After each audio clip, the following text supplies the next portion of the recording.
Hi, Busy Bees! I'm so happy you're back to read with me again today. I hope you're having a great day.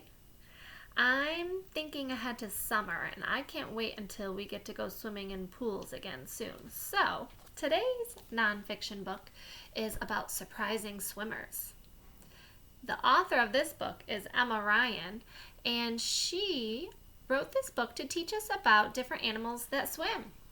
Some animals you might already know as swimmers, and then some animals might be new to you.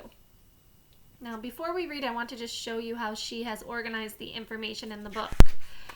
She starts with an introduction page. The introduction just shows and tells about what the book's going to be about. And then she tells in each section about a different animal.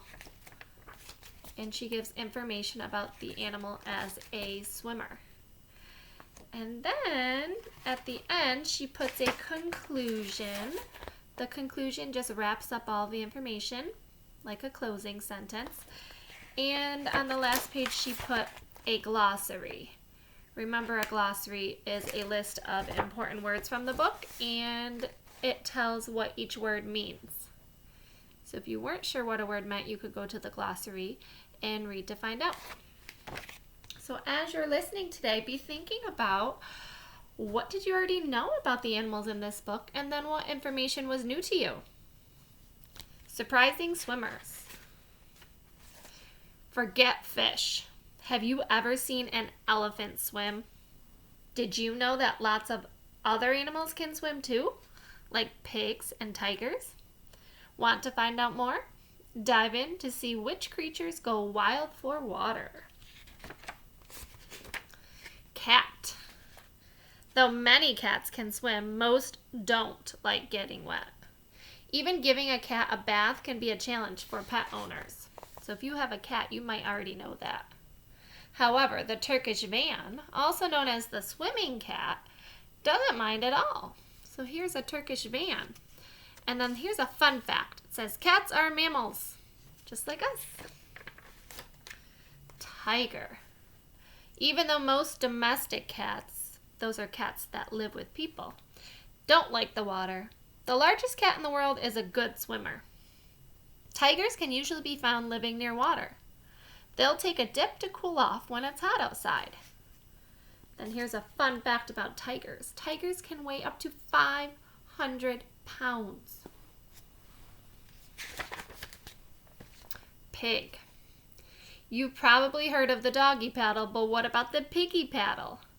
Not only do pigs swim, but there's even a place nicknamed Pig Island in the Bahamas, where visitors can pay to swim with them. The Bahamas are a group of islands located in the Caribbean Sea. So here's a map of the islands, and here's the ocean around it. Look at that pig. Elephant. You might be surprised to learn that elephants are excellent swimmers. They actually use their long trunk as a snorkel for breathing. They also use their trunk to suck up water and spray it on themselves to cool off. So they can take their trunk up out of the water to breathe, like a snorkel. Polar bear. You've probably seen polar bears swimming at a zoo, but do you know why they're so good at it? They have webbed feet, similar to a duck's feet, which help them paddle through the water. Sometimes polar bears travel by water and can swim for hours at a time without stopping. Horse. It's definitely unusual to see a horse swimming, but water is a common treatment for injured horses, especially for ones that race. Exercising in giant pools can help the horses with pain. And then here's another fun fact. Other animals and humans also use water therapy for pain or injuries.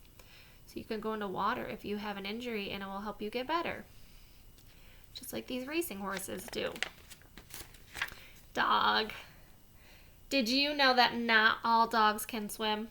Some breeds are better at it than others. Labrador retrievers and golden retrievers are good swimmers because of their strong legs. Bulldogs and dachshunds have short legs, making it hard for them to stay afloat. So when I was a little kid, I had a black Labrador retriever, and she loved to swim. So I knew that about that breed of dog. Sea snake. Sea snake. Sea snakes are natural-born swimmers. Their tail helps them travel easily in water. Unlike fish, snakes do not have gills, so they have to come up regularly for air to breathe. Snakes are reptiles. Sea otter. When they're not hunting or swimming, these talented mammals can eat and sleep while floating on their back.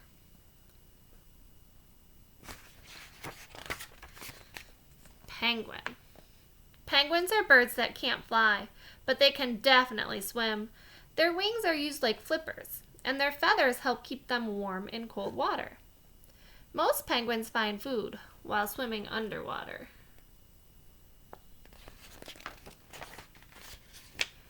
Snow monkey. Snow monkeys like to live in big groups and spend time on the ground and in trees. What else do they like? Swimming. The snow monkey exhibit at the Central Park Zoo in New York City has a hot tub and a pond for the monkeys. American bullfrog. Bullfrogs are a type of frog with strong back legs and webbed feet that are perfect for swimming. Bullfrogs are usually green and have splotches on their back legs. Frogs are amphibians. Hippo. Hippos spend most of their lives in and around water that's not too deep. Their eyes, ears, and nostrils are located on top of their head so they can see, hear, and breathe while their body stays cool underwater. So all of these are on the top of their head so they can see, hear, and breathe. To see even more swimming creatures, visit your local zoo or aquarium. Animals that can swim go in the water for different reasons. Some animals are looking for food, some are traveling, and some just want to cool off. Others take a dip for fun, just like humans. So hopefully soon we'll be able to get outside and go swimming when the weather gets warmer. On the last page is a glossary of words from the book, like amphibian, aquarium, breed, domestic, gills, mammal, reptile, and snorkel. So, I hope you enjoyed this book. Maybe you learned something new.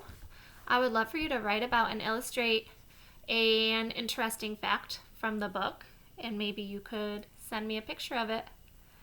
I hope you have an awesome day. I'll see you soon. Bye-bye.